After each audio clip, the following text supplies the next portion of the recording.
কি করবে ভেবেছো কিছু? চমকে পেছন ফিরে তাকালো তিরু, জিজ্ঞেস করলো, কি করব বলতে? অরণ এসেছিল নাকি?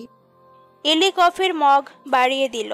তিরু নিল, নিজের কাপে চুমুক দিতে দিতে ইলি শুধালো, তার তো খোঁজ নেই বহুদিন। এদিকে আর দেখি না। উইলের থেকে নাকি তোমার খোঁজ খবর নেয়। আমি বলছিলাম জবের কথা, পড়াশোনা তো শেষ, কি করবে? তিরু সঙ্গে সঙ্গে উত্তর দিল না। কিয়ৎক্ষণ শূন্যে চেয়ে থাকলো, আপন মনে বিড়বিড়ালো, 6 মাস হয়েছে তবে বিচ্ছেদের। ইলি ভ্রু কুচকায়। কি বিড়বিড় করছো টিরু? নাথিং। ভার্সিটি না কোম্পানিতে জয়েন হব ভাবছি। অ্যাপ্লাই করেছি, দেখি ডাকে কিনা। তবে মেবি পজিটিভ রেসপন্স আসবে। ইলি হৃষ্টচিত্তে বলে উঠল, তাহলে তো ভালোই, অগ্রিম শুভকামনা। এলোমেলো ধোয়া ওঠা কফির মগে চুমুক দেয় তিরু, তাকায় বাহিরে। বৃষ্টির তেজটা কমেছে। ম্যাপল ট্রির পাতা বেয়ে পড়ছে বৃষ্টির পানি। সুন্দর লাগছে তার দেখতে। তিরুর মতিগতি দেখে ইলি বুঝতে পারে মেয়েটার সাথে আর কথা হবে না। সে এখন নিজ ভাবনায় ডুবে থাকবে। উঠে বেরিয়ে যেতে যেতে ও বলে, জীবনের তো একটা দিক হলো, এবার ওই ছেলেটাকে একটু দেখো। আর কত টিরু, ছেলেটা মাফ চাচ্ছে তো 6 মাস যাবত। এত অভিমান ভালো না। তিরু আনমনে বাহিরে তাকিয়ে থাকে, বলে না কিছু। সে যে বাড়াবাড়ি করছে, কিন্তু কি করার, মন যে মানে না। বারংবার অন্তরাল শুধায়, পাষাণ নিষ্ঠুর ছেলেটার হতে দূরত্বই শ্রেয়। বিচ্ছেদের 6 মাস। অরণ কি ছ্যাচটার মতো তিরুর পেছনে ঘুরেছে কেবল? না, 6 মাসে বহু ঘটনা ঘটেছে। দুজনের জীবনেই ছিল তুমুল ব্যস্ততা। রাত ছাড়া তিরুর দেখা মিলত না হোস্টেলে, ভার্সিটি, জব, এতেই সময় কাটত। 6 মাসের কয়েক মাসই তো এমন উধাও ছিল তিরু। অরণ হতাশ হয়ে ঘুরে যেত। যখন দেখা হতো ভাবতো এখনই বলে দেবে সবটা, কিন্তু কিসের যেন জড়তা, সংকোচ, হয় না আর বলা। তিরুকে নরম গলায় মানাতে চেষ্টা করে, হয় না। ক্লান্ত অরণ, ক্ষমা প্রার্থী সে। মেয়েটা কেন বোঝে না? সবকিছু বলতে চায়, তিরু তো দেয় না তাকে সময়। মেয়েটার কি ঝাঁজ, ফটাফট কঠিন কথা বলে অরণকে দূর দূর করে তাড়িয়ে দেয়। পারিপার্শ্বিক যন্ত্রণা, তার ওপর তিরুর এহেন আচরণ অরণের জীবনকে নরক করে তুলেছে। দিন শেষে এখন তার একটাই কথায় মাথায় ঘুরপাক খায়, being an introvert is a curse. 22 April 2013, মধ্য দুপুর। মোহনপুর গ্রাম তখন স্তব্ধ প্রায়। দুপুরে সবাই খাওয়া দাওয়া করে ভাত ঘুম দিচ্ছে। জাকালো রোদ্দুরের মাঝে সে সময় একাকী মাঠে কাজ করছে তখন 12 বছর বয়সী কিশোর, যার নাম অরণ। ও বাদে ধান খেতে কেউই নেই। বিরান চারিপাশ। কড়া রোদে গা পুড়িয়ে অরণ কাজে ব্যস্ত তখন। এখন না কাজ করলে বিকালে তার পড়া হবে না। পড়া বাদ দিয়ে কাজে আসতে হবে। কাজ বাদ দিলে তার ঘরে খাবার জুটবে না। সে কথা মাথায় রেখেই শত যন্ত্রণা চেপে রেখে অরণ একা একাই কাজ করছে। পেটে ক্ষুধা, তীব্র ক্ষুধা চেপে রেখে আপন মনে কাজে ব্যস্ত ও। কাজ অসমাপ্ত ফেলে গেলে বাড়ি গেলে তার খাবার জুটবে না। বাবা কিছুতেই খেতে দেবেন না। সকালেও দেরিতে ঘুম থেকে ওঠার শাস্তি স্বরূপ বাবা খেতে দেননি। পরে অবশ্য মেঝো আপা তাকে চিড়ামুড়ি দিয়ে গিয়েছিল খানিকটা। কিন্তু এতটা খাটুনির পর অতটুকুতে কি আর পেট ভরে? যথাসময়ে আসরের আজান পড়তেই কাজ শেষ হলো অরণের। চটজলদি পুকুর থেকে হাত মুখ ধুয়ে সে ছুটল বাড়ির পথে। সারাটা দিন রোদে থেকে মাথা ঘুরছে। হাঁটতে গেলেই পড়ে যাচ্ছে একে বেঁকে। 20 মিনিটের পথ শেষে বাড়ি পৌঁছালো অরণ। ঘর ফাঁকা, উঠোনে কেউ নেই। পুরো বাড়িটাই কেমন গা ছমছমে নীরবতা। অরণের কেমন যেন লাগলো। ও ডাকলো হাঁক ছেড়ে, মা, মা। প্রতিক্রিয়াহীন, প্রতি উত্তর করল না মা। কি আশ্চর্য, মা তো কখনো তার ডাকে না সাড়া দেননি। তবে আজ কি হলো? মা কি বাড়িতে নেই? এ সময় তো বাবা আসে, মার তো বাড়িতেই থাকার কথা। আর বোনেরাই বা কোথায়? অরণ দুরু দুরু বুকে পা ফেলল। ঘরের ভেতর প্রবেশ মাত্রই সামনে দৃশ্যমান হলো মায়ের ক্ষত বিক্ষত লাশ। বিকেলের মরা রোদ এসে মায়ের রক্তাক্ত দেহের ওপর পড়েছে। অরণ কিংকর্তব্য বিমূঢ়, টের পেল কেউ তার গলা চেপে ধরে রয়েছে, বক্ষ পিঞ্জরে খঞ্জন দিয়ে আঘাত করছে। ডুকরে কেঁদে উঠল অরণ, মুখ থুবড়ে পড়ে রইল ভূমিতে। হামাগুড়ি দিয়ে মায়ের কাছে গিয়ে কোলে নিল তার মাথা, গালে হাত দুটো আলত করে রেখে শুধালো, মা, আমার মা। কি হয়েছে মা? তোমার গায়ে রক্ত কেন মা? মা, কথা বলো না মা। স্কুলে একবার পালস রেট মাপা শিখিয়েছিল রেনু আপা অরণকে। অরণ তৎক্ষণাৎ মায়ের পালস রেট চেক করলো, নাকের কাছে আঙুল দিয়ে শ্বাস পর্যবেক্ষণ করলো। সবশেষে মায়ের শীতল বরফের মতো দেহটাকে তাকে বলে দিল নিষ্ঠুর সত্যটা। কান্না বন্ধ হলো তার, পাথরের মতো তাকিয়ে থাকাকালীন বলে উঠল, পড়াশোনা করে অনেক বড় মানুষ হয়ে তোমাকে নতুন শাড়ি কিনে দিব বলেছিলাম মা।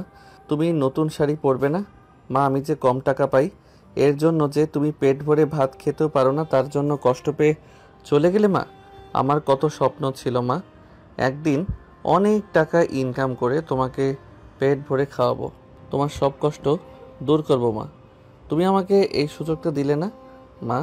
মারে, আমি আর কোনো দিনও তোমার কাছে বেশি ভাত খেতে যাওয়ার জন্য কান্না করব না মা। তুমি উঠো, একটু আমাকে একটু জড়িয়ে ধরো মা।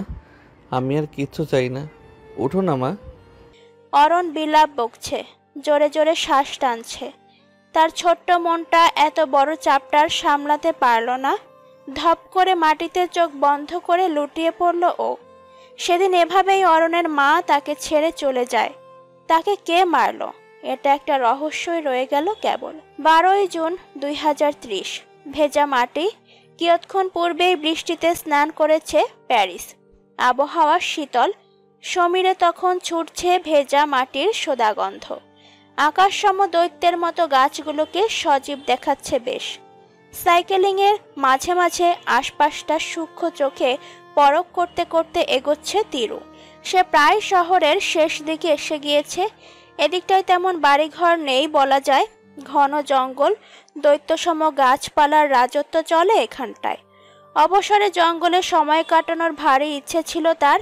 তাছাড়া সামনে তার বেশিরভাগ সময় এই জঙ্গলে জঙ্গলে ঘুরে ফিরে কাটবে, তাই আগে থেকে অভ্যাস করে নেওয়া ভালো নয় কি? নির্দিষ্ট স্থানে সাইকেল থামালো তিরু, কাঁধের ব্যাগটা ভূমিতে অবহেলায় ফেলে রেখে দুহাত দুই দিকে মেলে লম্বা শ্বাস টানল। কি শান্তি, কি সুখ যে মিশে রয়েছে প্রকৃতিতে। সৃষ্টিকর্তার এক অপরূপ সৃষ্টি এই প্রকৃতি, যার সৌন্দর্যে ডুবে থেকে আজীবন কাটিয়ে দেওয়া যায়। সামনে রেস্ট্রিক্টেড এরিয়া সাইনবোর্ড ঝুলানো, ওদিকটায় একবার তাকিয়ে তিরু দৃষ্টি ফেরালো। অমনি চমকালো ও, ভীষণ বিড়বিড় করে আওড়ালো, যার পিছু ছাড়াতে আমি ছন্ন ছাড়া হয়ে ঘুরি, তার সাথে বারবার কেন দেখা হয়ে যায় আমার? উফ। অরণ মন দিয়ে ড্রাইভিংয়ে ব্যস্ত, খানিকটা দ্রুতই ড্রাইভ করছে। সন্ধ্যার পূর্বেই এই জায়গাটা পার হতে হবে। লোকমুখে শুনেছি এখানে বন্যপ্রাণীর বিস্তার বেশি। হুট করে সামনে চলে আসে, মানুষের উপর হামলাও করে বসে। সরকার খুব বেশি গুরুত্ব দিচ্ছে না এদের, কারণ এটাই তো তাদের বাসস্থান। এই সড়ক ব্যবহার শিথিল করা হয়েছে, তবুও অনেকে দ্রুত বাড়ি ফিরতে এই সড়ক ব্যবহার করে থাকে। পরে বিপদে পড়ে নিজেরাই। ফাঁকা সড়কে একাকী তিরুকে দাঁড়িয়ে থাকতে দেখে ব্রেক কষল অরণ। ঝুঁকে মাথায় বাড়ি খেলো ও। মাথায় হাত বুলাতে বুলাতে চটজলদি নেমে এলো গাড়ি থেকে। বকের মতো লম্বা কদম ফেলে তিরুর নিকট পৌঁছে জিজ্ঞেস করলো, তিরু, এখানে কি করছো? আরও একটা মাস, 7 মাসের মাঝে এখন 3 মাস পর দুজনের মুখোমুখি সাক্ষাৎ। এতদিন বলতে গেলে তিরু এদিক সেদিক ঘুরে বেরিয়েছে। ফ্রান্স দেখা তার শেষ বললেই চলে। হাওয়া খেতে এসেছি, তিরু জবাব দিল। কপালে ভাঁজ ফেলে অরণ, পুনরায় প্রশ্ন ছড়ে, হাওয়া খেতে এখানে আসার কি প্রয়োজন? এই জায়গাটা কতটা ঝুঁকিপূর্ণ জায়গা তুমি জানো? চোখ দুটো বড় বড় করে তিরু শুধালো, ওহ তাই নাকি? আপনি না বলে তো আমি জানতামই না। অত্যন্ত ধন্যবাদ আমায় এই বিষয়ে অবগত করার জন্য। হেয়ালি করো না তিরু, আমি কিন্তু সিরিয়াস। শীতল গলায় বলে উঠল অরণ। তিরু হাই তুলল। হ্যাঁ, আপনি তো এখানে একমাত্র সিরিয়াস বান্দা যে সব জানে, সব জানতা পাবলিক আপনি। তিরুর হেয়ালিপনা গায়ে বিচ্ছিল অরণের। তবুও সে সহ্য করে নিল দাঁত চেপে। শীতল চোখে চেয়ে বলল, আসো, তোমাকে ড্রপ করে দেই। তিরু তেতে উঠল, বলল, অন্ধ নাকি? আমার সাইকেল চোখে দেখেন না? একা এসেছি, একা যাব, ড্রপ করা কি আছে? যান এখান থেকে। শেষের কথাটা ধমকের সহিত বলে তিরু। তিরু, তুমি কি এখনো আমায় মাফ করতে পারোনি? I am sorry. আর কতবার বলবো? ফিরে চলো বাসায়, আমাদের বাড়িতে। সেই একই ডায়লগ, নতুন কিছু বলতে পারেন না আপনি? এক কথা শতবার শুনতে শুনতে কান পচে যায় আমার। তিতকুটে বিরক্তিটা চেপে তিরু বলল। অরণ শান্ত তখনও। নিশ্চুপ অরণকে থম মেরে দাঁড়িয়ে থাকতে দেখে রাগটা বাড়ল তিরুর। ও হনহনিয়ে ছুটল জঙ্গলের ভেতর। পেছন পেছন ছুটল অরণ নিজেও। দুজন ছোটার মাঝে খেয়ালই করল না তারা রেস্ট্রিক্টেড এরিয়াতে প্রবেশ করে ফেলেছে। তিরু প্লিজ, ওদিকে যেও না। তিরু, অরণ ওরা দুজন ছুটতে ছুটতে এসে পড়েছে অনেকটা দূরে। বেশিক্ষণ দৌড়ানোর ফলে পা ধরে এসেছে তিরুর। ও থামল, হাঁটুতে দুহাত রেখে লম্বা কয়েক শ্বাস টানল। ততক্ষণে অরণও তার পিছু এসে দাঁড়িয়েছে। ক্লান্ত তিরুকে দেখে শুধালো, অযথাই ছুটলে, এখন কষ্ট তো নিজেই পাচ্ছ। তিরু কটমট দৃষ্টিতে তাকালো, বলল, আপনি যাননি এখনো, অসভ্য লোক। সায়াহ্ন নেমে এসেছে। বাতাবরণে আলোর পরিমাণ ক্ষীণ হয়ে এসেছে। অরণ চারপাশ দেখে আতঙ্কিত হলো অন্তরালে। সে একা হলে সমস্যা ছিল না, কিন্তু সঙ্গে যে তিরু। ঝগড়া করার টাইম না এখন তিরু, চলো এখান থেকে। সন্ধ্যা নেমেছে, দেখেছো? তিরু স্বাভাবিক হলো, চারপাশ পর্যবেক্ষণ করে অস্ফুট স্বরে বলে উঠল, উফ আল্লাহ, আমরা তো রেস্ট্রিক্টেড এরিয়াতে এসে পড়েছি। গর্দব মেয়ে, জলদি ছুটো। তিরুর হাতটা শক্ত করে আঁকড়ে ধরল অরণ। তবে ভাগ্য বোধহয় সহায় ছিল না তাদের। এখানে বিপদের উপদ্রবটা মূলত রাত নামলেই শুরু হয়। দূর হতে ডেকে উঠল বুনোর শেয়াল। কোনো কিছু দ্রুত গতিতে ছুটে আসছে। গলা শুকিয়ে এলো অরণের। ও তাকালো তিরুর পানে। সব চিন্তা এখন এই মেয়েটার জন্য হচ্ছে তার। লহময় দর্শন হলো দুটো বুনোর শেয়ালের। বিশাল দেহের অধিকারী শেয়াল দুটো ওদেরকে দেখা মাত্র ছোটার গতি শিথিল করে ফেলল। তিরু খামচে ধরল অরণের ঘরমাক্ত শার্ট, আতঙ্কিত গলায় বলল, সব দোষ আমার, সব আমার জন্য হয়েছে। এখন আমরা মরে যাবো অরুণ। অরণ অভয় দিল। হুশ, কিচ্ছু হবে না, শান্ত হও। I will save you. মরা গাছটা হাতে ডাল ভেঙে নিল অরণ। প্রথমে শান্ত থেকে শেয়াল দুটোর গতিবিধি পর্যবেক্ষণ করার চেষ্টা করল। শেয়াল দুটো আক্রমণাত্মক না হলে এদের আঘাত করবে না, তাহলে হিতে বিপরীত হবে। শেয়াল দুটো কিয়ৎক্ষণের মাঝেই ছুটে এলো ওদের কাছে। দুজন দুদিকে আক্রমণ করবে। অরণ প্রস্তুতি সমেত একটাকে আঘাত করে তিরুর পানে ছুটে যাওয়া শেয়ালটার মাথায় ডাল ছুঁড়ে দিল। একটা শেয়াল দুর্বল হলেও অন্যটা ছিল তেজি। অরণকে আক্রমণ করে বসলো ওটা। ঘাড়ে ধারালো দাঁত দিয়ে কামড় বসালো। অরণ আর্তনাদ করে উঠল। তিরু নির্বাক। শেয়াল তখন তার দ্বিতীয় আক্রমণ অরণের বাহুতে করেছে। পা দিয়ে দেহ জুড়ে আঁচড় কেটেছে। লহমায় অরণের সাদা শার্ট রক্তে একাকার হয়ে শেষ। ও ব্যথাতুর কণ্ঠে চেঁচালো, তিরু, যাও এখান থেকে, জলদি বের হও এই জঙ্গল থেকে। অরণকে তখনও শেয়ালটা আঘাত করে যাচ্ছে ক্রমাগত। তার মাঝে নিজের জন্য চিন্তা না করে অরণ তিরুকে ছুটে যেতে বলাটা তিরুর বুকে আঘাত করলো। নির্বাকতার খোলস ছিঁড়ে ফেলে ও শক্ত হলো। পায়ের কাছে পড়ে থাকা ডালটা নিয়ে এগিয়ে ও শেয়ালটাকে আঘাত করে বসলো। কাজ হলো। পাল্টা দ্বিতীয় আঘাত পেয়ে তেজি শেয়াল এবার কাত হয়েছে। তিরু চটজলদি অরণের কাছে পা গুটিয়ে বসে পড়ল। অরুণ, অরুণ। হুঁশ নেই অরণের। তীব্র যন্ত্রণায় জ্ঞান হারিয়েছে সে। অলিন্দে কমলাটে রোদ্দুরের ছড়াছড়ি, নরম মিঠা রোদ। খুব বেশি উত্তাপ নেই। নীলাভ অম্বরের কিয়ৎ অংশ জুড়ে পদচরণ ধূসর মেঘেদের। বৃষ্টি নামার তাল বুনছে তারা। দৈত্যসম গাছগুলো এলোমেলো জোরালো বাতাসের তালে দুলছে। পাতার ঝনঝন শব্দ, মেঘেদের হুটহাট গর্জন। আপাতত বাতাবরণ ব্যস্ত।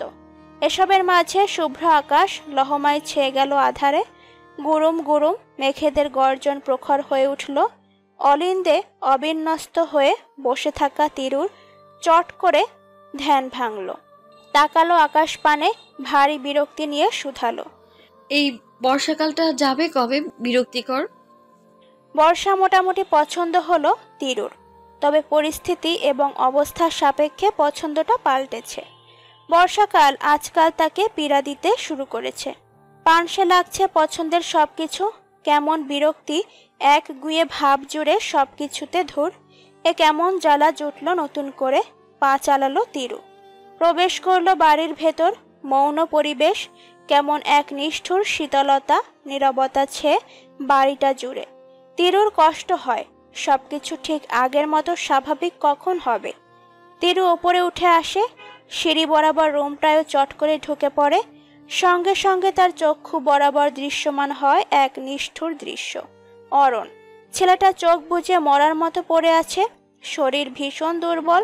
পুরো একটা দিন হাসপাতালে অ্যাডমিট থাকতে হয়েছে, বাসায় ফিরেও স্যালাইন দিতে হচ্ছে। ছেলেটার সাথে তার কথা হয় না, সেই যে আহত হয়ে চোখ বুঝল জ্ঞান ফেরার পর নির্লিপ্ত। নীরবতা পালন শুধু তিরুর সাথেই নয়, সবার সাথে। কারো সাথে কথা বলছে না। বাসায় ফেরার পর শারীরিক অবস্থা পর্যবেক্ষণ করে ডাক্তার ঘুমের ইনজেকশন পুশ করে গেছে। সেই থেকে ঘুমে অরণ। এখন বিকাল, জানালার কপাট উন্মুক্ত, বৃষ্টির ছাট আসছে। তিরু জানালা বন্ধ করলো, পর্দা টেনে গিয়ে বসলো অরণের পাশে। অরণের চুলগুলো ভীষণ লম্বা, কপাল জুড়িয়ে ছড়িয়ে ছিটিয়ে রয়েছে একগাছি চুল। চোখ অদৃশ্যমান হয়ে গেছে। হাত বাড়ালো তিরু, সন্তর্পণে সরিয়ে ফেলল চুলগুলো, তপ্ত শ্বাস ছেড়ে আওড়ালো।